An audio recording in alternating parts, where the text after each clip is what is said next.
Now we got some special guests in our studio, of course, this morning as they join us every, let's see, it's the first Wednesday of the month.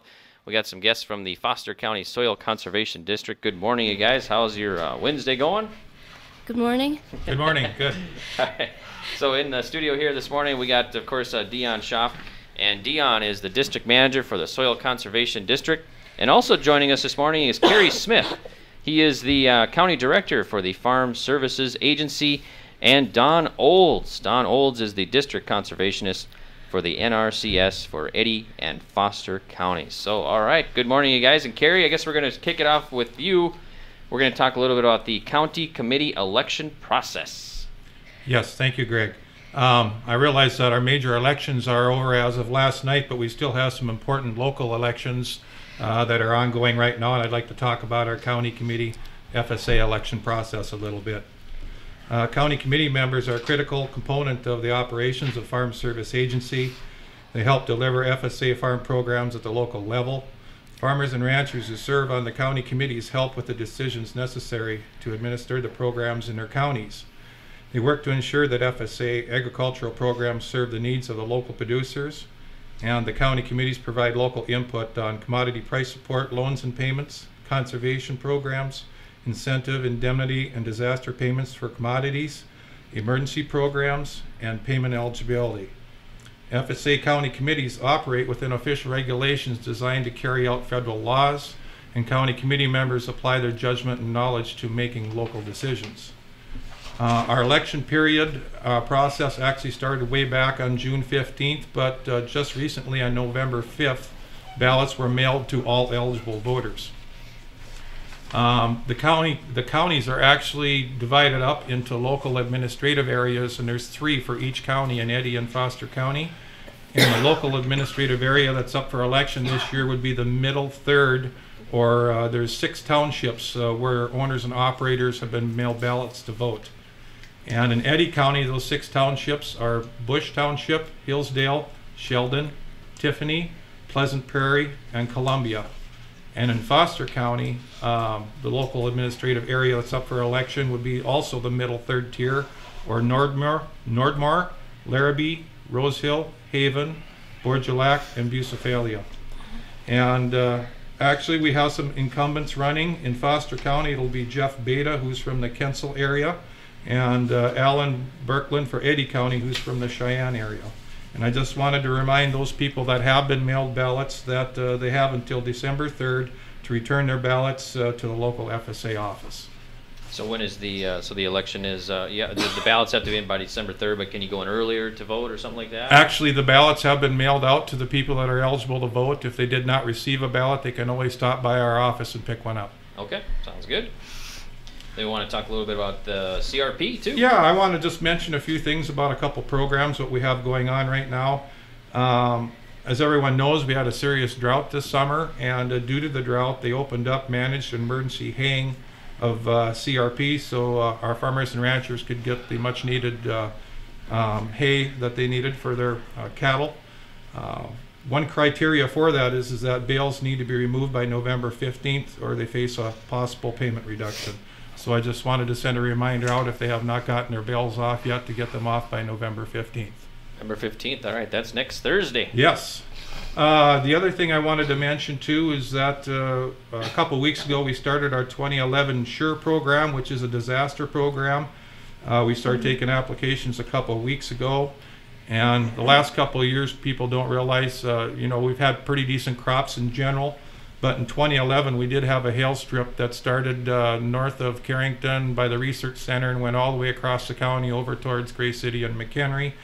Also in the spring of 2011, we had a large amount of prevent plant acres due to the excess moisture. So we would like producers to contact our office and get their name on our register so that we can start working on their applications for the 2011 SURE program.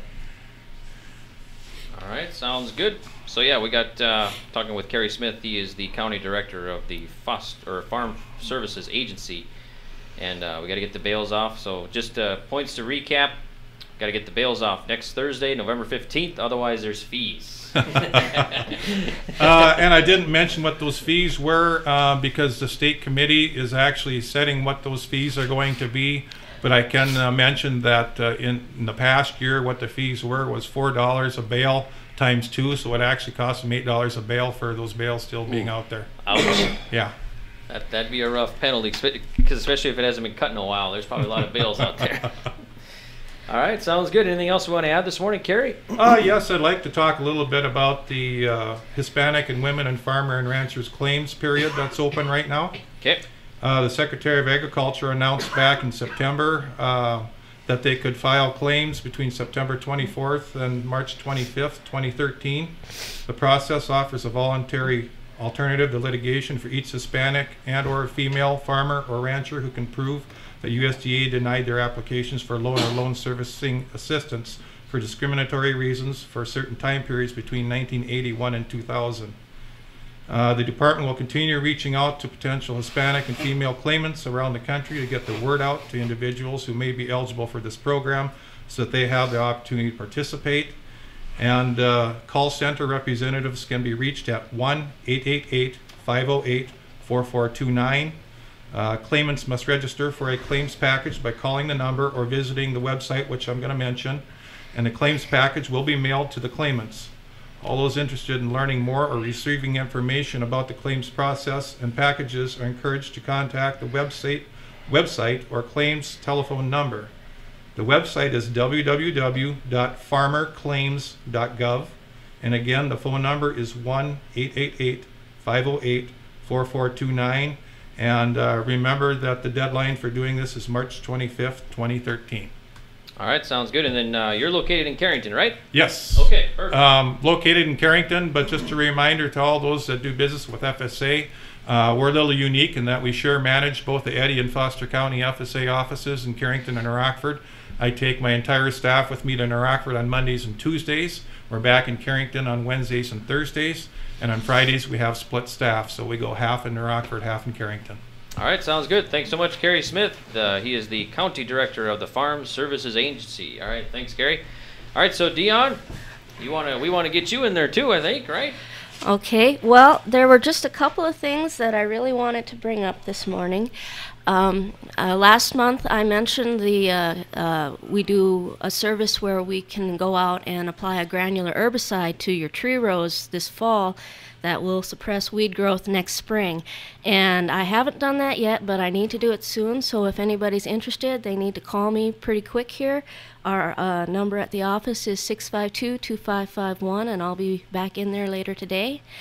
Another thing I wanted to mention is that we are, of course, still available to contact to talk about planting trees next spring or ordering your conservation trees, and come in and talk to us, and we'll try and figure out what you need and get that for you. One other thing I wanted to bring up is every 2 years we try to do a Women's Ag Day. This event where we have a supper and we bring in speakers or events to benefit the local farm women, basically, and so we need to start putting together a committee for that. So if there are any farm women out there who are interested in participating and helping us put this together, please give me a call. We really need the hands. We need new ideas, and we really would appreciate it if you get hold of us and give us your 2 cents and give us a hand putting this event together. All right, sounds good. Thanks, Dion. Anything else you want to add this morning?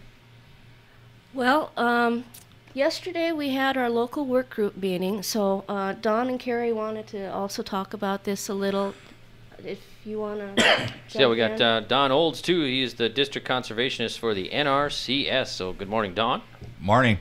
Yeah, yesterday we had a local work group meeting, and what that was just where we get together and look at our resource concerns for the county in order to put together ranking criteria for the Environmental Qualities Incentive Program, which would be EQIP to most people. One reminder on that, the batching period ends November 16th. So if you don't have an application in for EQIP and financial or technical assistance through EQIP, get your application in by November 16th, and you'll be considered for funding in this next go-around for next spring's work. Another thing to bring up is there's a couple, well, they're not new practices, but they're a new concept, new for North Dakota in a way. Is one thing we're adding this year is a practice called drainage water management. What that is that we will work with farmers and ranchers and provide them technical and financial assistance to work with technical service providers to work on drainage water management. What this is to put in control structures in existing tile drainage systems in order to help them manage their land, manage their water table, and manage their water a little better. So that's a new funding pool that'll be added in EQIP this year. And also, I want to remind everybody else that if you have a Conservation Securities Program contract or CSP contract, please bring in your documentation as soon as you can. That way we can expedite the payments in December when we get ready to release those payments. Don, I was looking over the drainage water management brochure here. Is there, like, for cost, is there assistance that you can qualify for? Is it, are they pretty relatively cheap, installing that kind of stuff? Or well, only thing that we will be providing financial assistance on would be the control structures themselves, which are, in order to help control the release of water, which means that having that control structure has a lot of benefits, because then you're not the water, you can control your depth of water, open it in the spring so you can get into seed, close it up in the fall, in the summer, so your soil will hold the water, and open it up again in the fall when you get ready to harvest, but yet still be able to manage that water within your soil profile for optimal crop growth.